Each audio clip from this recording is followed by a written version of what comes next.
I'm going to go out of order just 1 second. I was thinking maybe we should have someone from the DNR talk a little bit about the biology, why they are such a threat. And we have Kelly Smith from the Fisheries Division, and he can walk you through exactly where the real threat is. They don't eat other fish, but they have a different problem, which is a much greater. Thank you. Good morning, everybody. Asian carp. I took over as chief of the division 13 years ago, and that was the first issue that hit my desk. And we've pushed for a long time for recognition of the problem and to get something done. And finally that's happened. And we owe a lot to the Attorney General and the Governor who are pushing this issue in a big way. We all know, how many of you fish Lake Huron? How many of you are familiar with Lake Huron? We know what's happened in Lake Huron.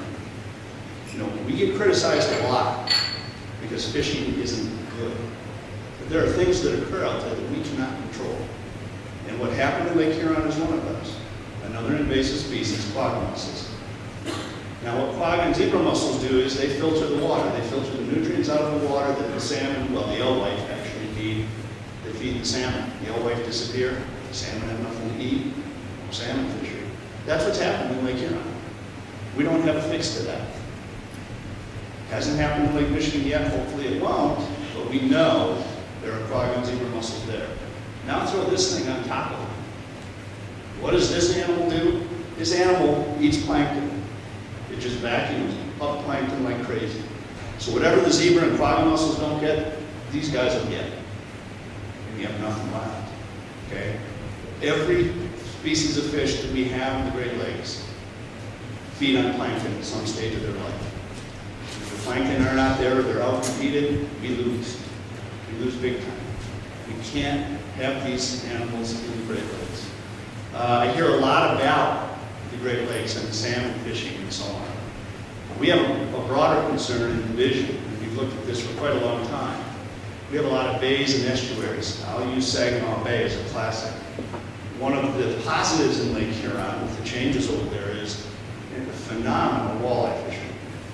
Just out of this world. Something we never anticipated. But you put Asian carp in on top of that, you lose. We have fantastic drowned river mounts, all up and down the shoreline. We have major rivers. Okay? Even if these carp don't affect fish in those rivers, they are going to affect boaters. You can see the picture.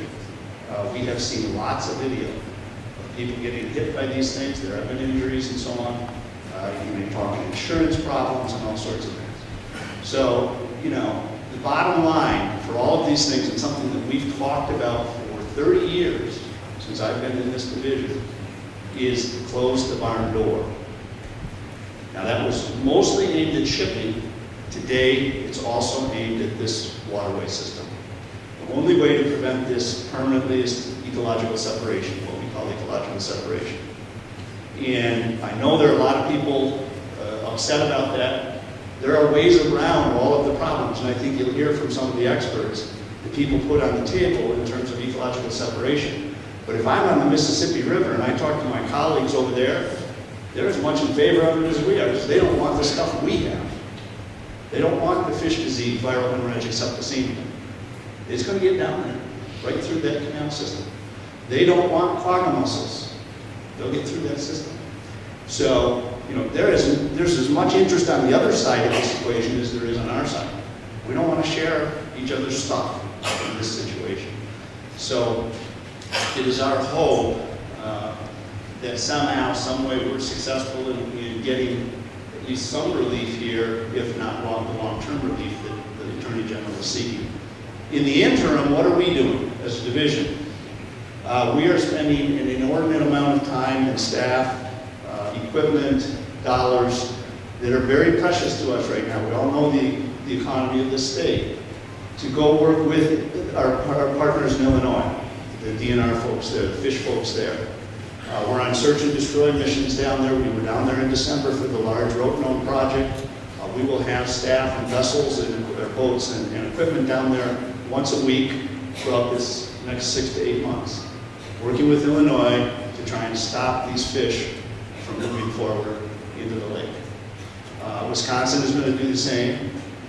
Don't know about Indiana at this point, but a lot of us have this concern. And at our level, this is what we can do, and that's what we've committed to do. So hopefully we'll be successful.